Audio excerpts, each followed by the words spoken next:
Hello, welcome back to the reading of the poem of the Man God, written by Maria Valtorta, Volume 1, Chapter 116, Part 2. Jesus speaks to Nicodemus at night at Gethsemane.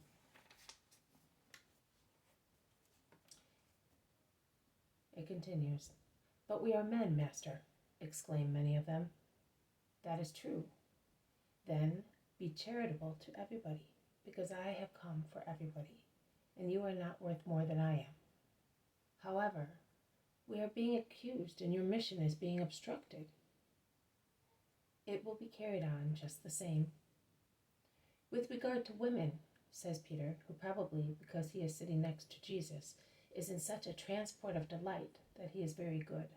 "For some days, and precisely since you spoke at Bethany the first time after we came back to Judea, a woman, all covered with a veil, has been following us for all the time. I do not know how she finds out our intentions. I know that she is almost always either in the last rows of people listening to you when you speak, or behind the crowds that follow you when you walk about, or even behind us when we go announcing you in the country. At Bethany, the first time, she whispered to me from behind her veil, 'That man, you said, is going to speak. Is he really Jesus of Nazareth?' I replied to her that he was, and in the evening she was behind the trunk of a tree, listening to you. Then I lost sight of her. But now here in Jerusalem I have seen her 2 or 3 times. Today I asked her, 'Do you need him? Are you not well? Do you want alms?' She always shook her head, because she never speaks to anyone. One day she said to me, 'Where does Jesus live?' And I said to her, 'At Gethsemane,'" says John.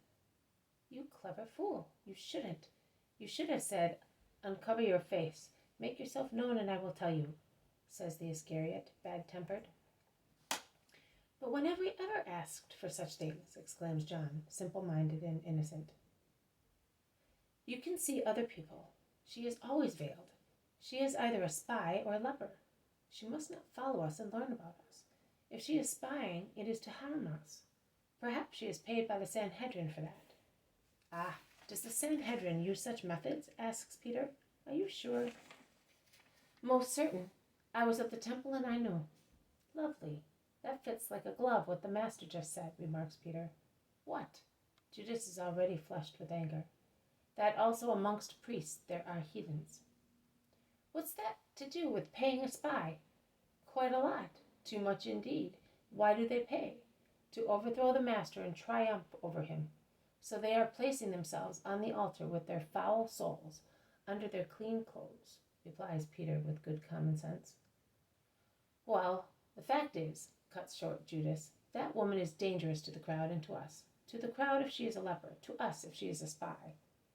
"That is to him eventually," replies Peter. "But if he falls, we fall too." Ah, laughs Peter and concludes, "and the idol will break into pieces.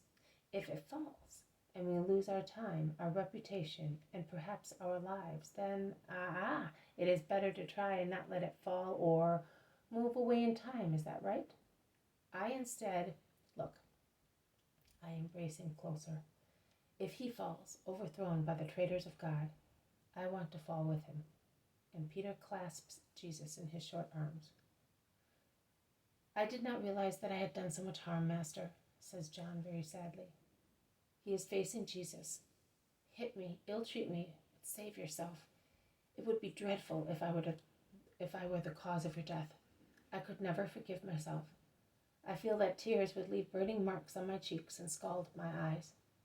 What have I done? Judas is right. I am a fool." "No, John, you are not. And you did the right thing. Let her come always and respect her veil. It may be worn as a protection in the struggle between sin and the desire for redemption.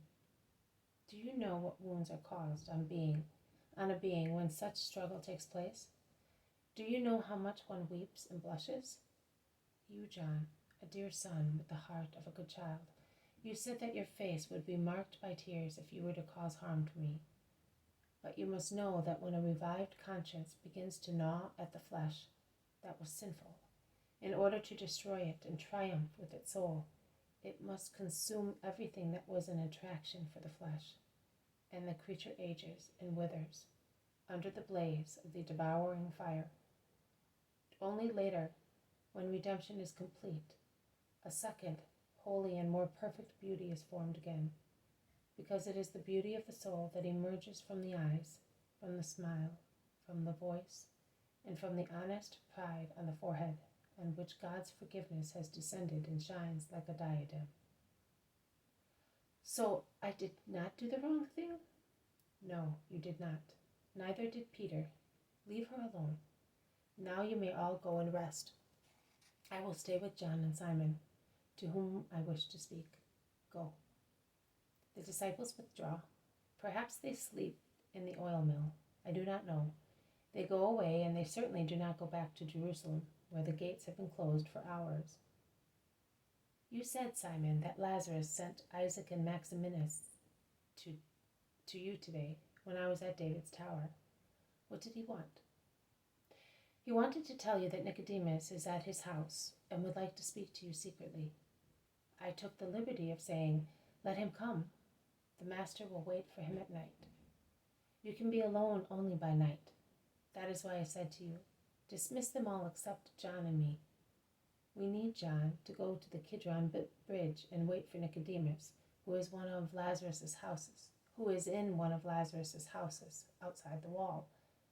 I have to stay to explain the situation. Have I done the wrong thing? No, you have done the right thing. Go, John, to your place. Jesus and Simon are by themselves. Jesus is pensive. Simon respects his silence. But Jesus interrupts it suddenly, and, as if he were concluding an internal thought in a loud voice, he says, yes, that is the best thing to do. Isaac, Elias, and the others are sufficient to keep alive the idea which is becoming known amongst good and humble people. For the mighty ones, there are other means. There is Lazarus, Chusa, Joseph, and others, but the mighty ones do not want me. They tremble and are afraid for their power. I will go away from these Judean hearts, who are becoming more and more hostile to the Christ. Are we going back to Galilee? No, but we are going far from Jerusalem. Judea is to be evangelized. It is part of Israel too. But here you see what happens. Everything serves to accuse me. I am withdrawing, and for the second time. This has been a reading from the poem of the Man God, written by Maria Valtorta, Volume 1. Chapter 116, Part 2. Jesus speaks to Nicodemus at night, at Gethsemane. Thank you for listening. May God bless you, and may peace be with you. I'll see you tomorrow.